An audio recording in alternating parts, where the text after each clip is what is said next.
Today, we are breaking down CBS's brand new 2026 NFL mock draft. Let's get right into this. If you guys are new, feel free to like, comment, and subscribe. Below my face is my board. It is exactly the players that I have studied in all 22, and there are over 300 of them that you can go check out over on the Patreon, and you get to see a breakdown on each and every single one of them. Feel free to go over there. It's $5 a month, and you get extended videos of the positional breakdowns, as well as some special behind-the-scenes content where you guys get to see some cool interviews of players that I've ended up bringing on the show that I haven't been able to put out on YouTube. But if you guys see a player with a star next to their name, I only have the all 22 grades. That's how I have it organized. I do not end up manually doing that. I want to trust my board and how my grading system works. But those players are due for a reevaluation and probably due to drop. So that's how I end up marking those guys. But starting out with the number one pick, we have Garrett Nussmeier, quarterback out of LSU, going to play with his dad. There you go. So the OC pairing up with the son. It's a nepotism. I ended up watching some more Garrett Nussmeier from this past week, and I still don't see a number one pick.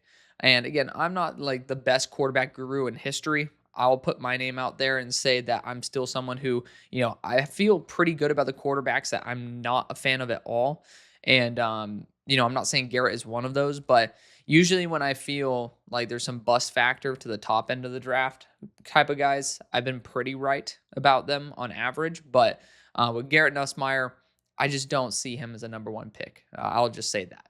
But we'll see what happens. I mean, I want to see him continue to grow and, not have half of a game that he's not doing well and half of a game that he's doing well. Consistency is super key in the NFL. We just saw last night that Caleb Williams does really well pretty much the first half. Second half doesn't do nearly as well. Well, you got up early and then ended up losing the game. Consistency is very crucial. And number two, we got LaNorris Sellers, quarterback out of South Carolina, going to the Cleveland Browns. And LaNorris, love him to death. Here's my big issue with him. The processing has not progressed as well as I thought it would.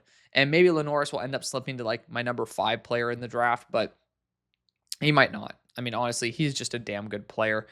He has already dropped from that like generational grade that I was preparing to give him, hoping that he would end up continuing to ascend. Has not really done so. There's still some big areas to iron out in terms of the processing of the game. But the freakiest athlete in all of college.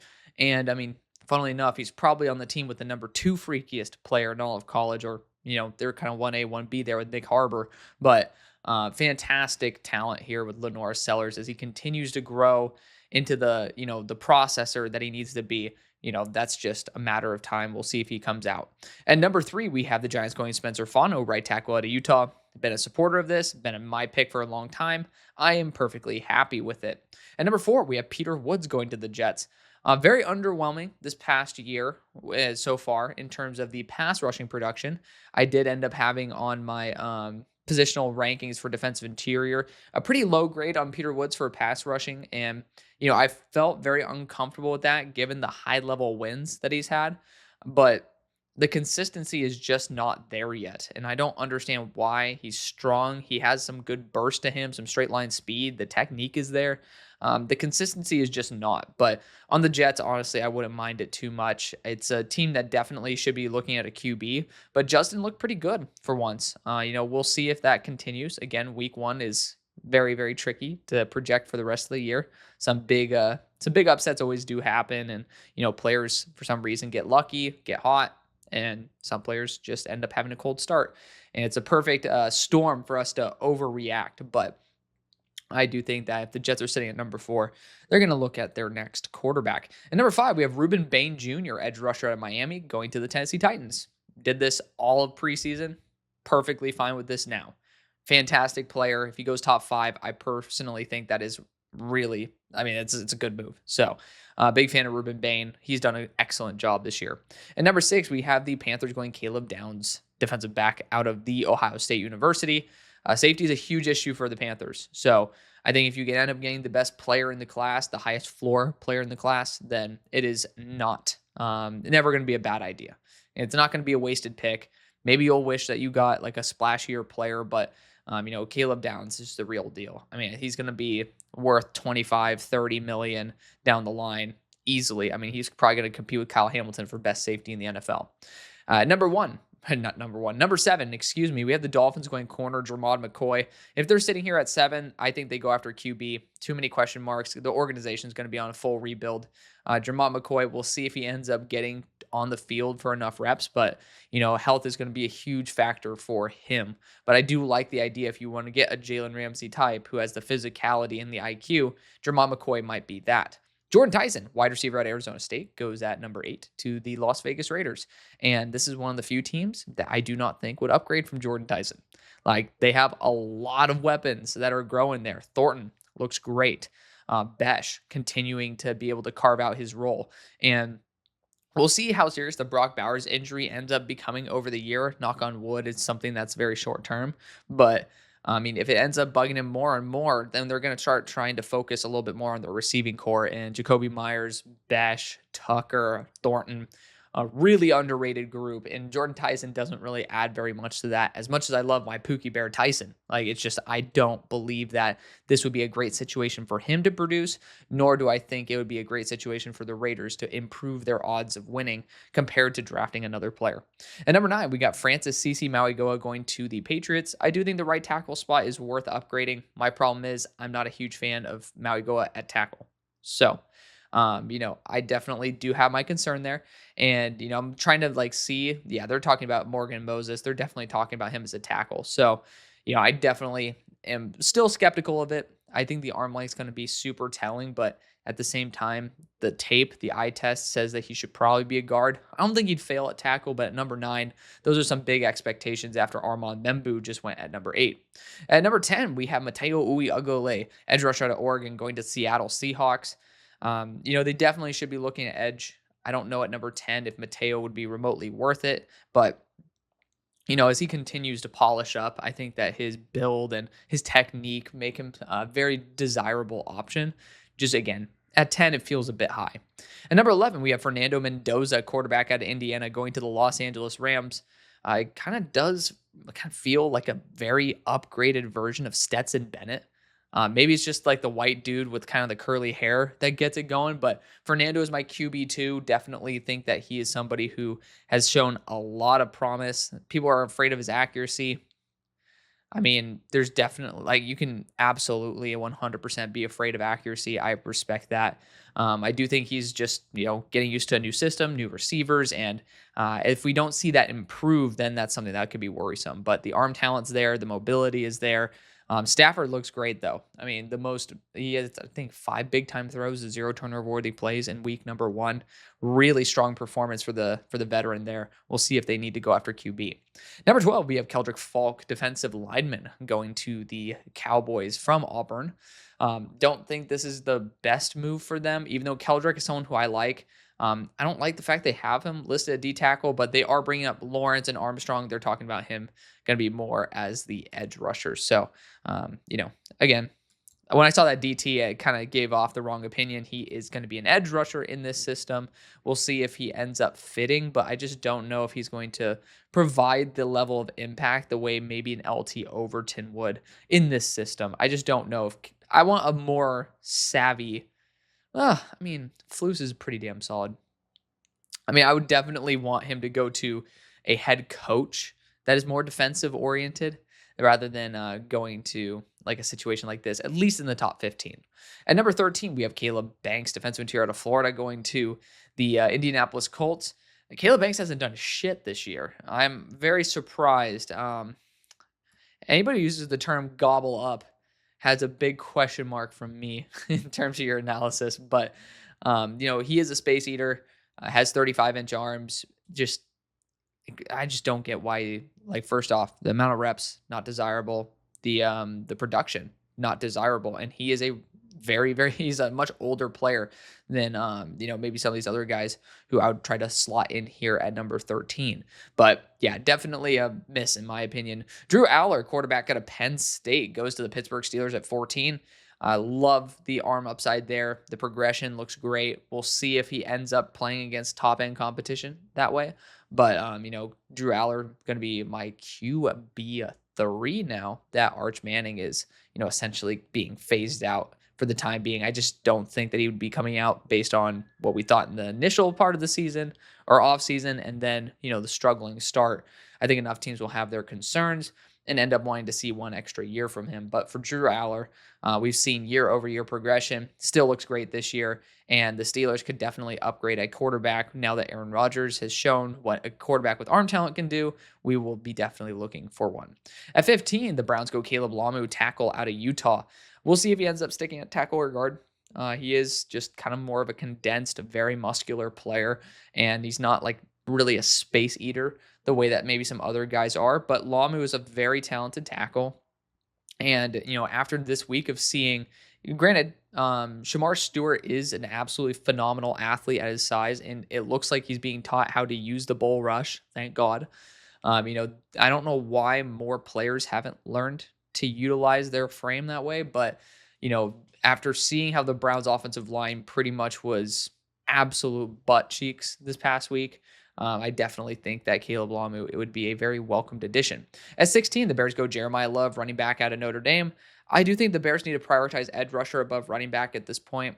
Running back is more of a commodity position in the first place. Jeremiah Love, love him to death, no pun intended, but I will say it's just there's guys in round 2, round 3 that I feel comfortable with trying to slot in here, and then, trying to maybe sign the more veteran options and just go for the biggest impact. Granted, you could do that with edge as well, but maybe it's just me getting some fatigue of the Bears and Jeremiah Love at this point to try to want to see a new possible outcome for them. But Jeremiah Love's a damn good player, not trying to shade him. Anthony Hill Jr., linebacker out of Texas, goes to the Cardinals at 17. Definitely needs some linebacker help, so this could end up working out. I'm just not a full believer in Anthony Hill just yet. Arvell Reese, linebacker of The Ohio State University, goes at number 18 to the Tampa Bay Buccaneers. I think Arvell Reese showed up big time in versus Texas off the bat, taking a huge step from last year now that he has the ability to take so many reps. And, definitely think Todd Bowles will be a huge fan of the linebacking room. I'm surprised he did not go Jahad Campbell this past year, but Emeka Ibuka looks damn great, won him the game, so I'm not going to criticize him on that. Arvell Reese, though, I like the fact that he's being thrusted into first rounds. That's definitely a name that I think I need to utilize more myself. At 19, we have the Houston Texans going Kenyon Sadiq, tight end out of Oregon. He's a super weapon. I think that he'll end up going in the top 10. It's just like if Colston Loveland goes in that range, Tyler Warren, Kenyon Sadiq needs to be in that room as well. He's just bound to be it. Not many true tight end ones in the NFL, and Kenyon Sadiq, I think, could challenge pretty much most of them. At number 20, we have the Minnesota Vikings going Sonny Styles, linebacker out of Ohio State. I just don't think there's going to be this many linebackers going in the first. Also, with the corners available, I think that would just be a better option for the Vikings. At 21, we have the Broncos going defensive interior Aaron Graves out of Iowa. Aaron Graves definitely turn it on a little bit more, but just personally, I think this would be more of a 4th round pick there for the Broncos, not really a first. I don't think Aaron Graves has really earned the right to be a 1st round pick just yet. And so we'll see. But of course, always open in case you guys believe he has. At number 22, we have the Bengals going Avion Terrell, cornerback out of Clemson. And Avion Terrell is fantastic, has the mobility. You're talking about like, I want to say DJ Moore. Why am I tripping? Regardless, DJ, don't know why the fuck I can't remember his other name, but, you have thinner, more athletic corners. Avion Terrell going to be in that mix there. It definitely feels like a solid fit in terms of how the defense currently operates, and a damn good player. At 23, we have Xavier Chaplin, left tackle out of Auburn, going to the Los Angeles Rams. I'd prefer to focus on the right tackle spot. I do understand, though, that not many good right tackles in this class, and always going after quarterback and tackles a smart decision if you feel like the value is there. So we'll see how that ends up working out. But Xavier Chaplin's a damn good tackle. It's just I think he's a little bit limited in certain areas, especially that foot mobility as a pass blocker. Those feet are pretty heavy. At number 24, we have the Los Angeles Chargers going Denzel Boston, wide receiver out of Washington. I think that this is going to be pretty much Quentin Johnston with some better hands. Based on his movement ability and all that, I definitely think this could end up being somebody who fits perfectly into this role. Worst case scenario, you could talk about a Josh Palmer role, and Denzel Boston would be a good fit for it. I prefer edge, but I do like seeing Boston being put higher and higher because I personally underrated him. TJ Parker slips to number 25 and goes to the Washington Commanders, the edge rusher out of Clemson. He is somebody who has been a little bit unproductive this year, but in terms of pass rush win rate, he has been above 27%, I believe at 27.6%, which is still solid. The pressure rate is 7.1%. That's the more sketchy thing, but at the same time, I prefer just seeing you win the reps. I think the pressures, like people always say, like, oh, the people who focus on sacks eventually will get to the pressures. And I think the people who get to the pressures will start looking more at the win rate because, of course, a lot of it is play design as to whether you're going to be in the position to be able to generate a pressure versus can you just win the block. And TJ Parker's done a good job, at least at winning the block. And especially for a team like the Commanders, remember when I was talking about Keldrick Falk wanting him to go to a head coach that's a little bit more defensively oriented or a little more in the trenches? This is exactly what I mean. Love Dan Quinn. Number 26, Caden Proctor, tackle out of Alabama, goes to the San Francisco 49ers. Big struggles, but if you want to take a swing on someone potentially special, I understand it. I just don't think Caden's going to be coming out this year, given his age, given NIL money, and given how he's had a pretty rough start to the year.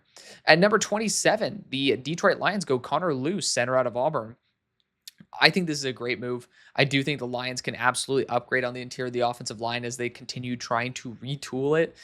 Connor Lew, probably the best center in the class. For me, I still love Lyndon Cooper, and I love Parker Brailsford as well. But Connor Lew, you can easily argue that he is the best. So I'm not going to disrespect. He is a damn good player and kind of feels like a Detroit Lion.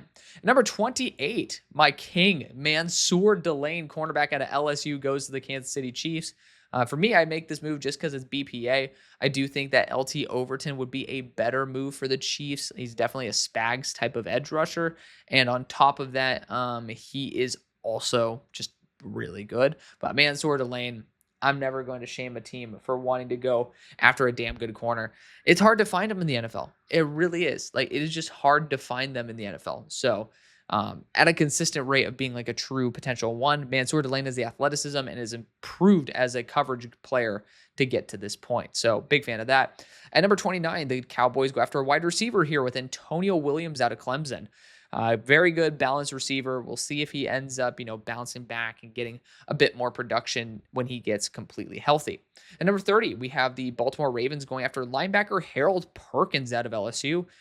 Perkins should have been a first-round pick, probably a top 5 player if he ended up bulking up a little bit more and playing full-time edge. But he has done a pretty damn solid job there in a very solid linebacking core with Whit Weeks and has proved himself a lot starting out the year.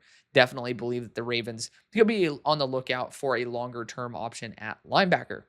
At number 31, we have the Philadelphia Eagles going LT Overton, edge rusher at Alabama. I've been bringing his name up pretty much since, pick 12? So I would say LT Overton is awesome. He could be a BG role. You could talk about Sweat. Like, it's kind of, I think it's almost a combination of those two roles. LT Overton, very balanced, damn good.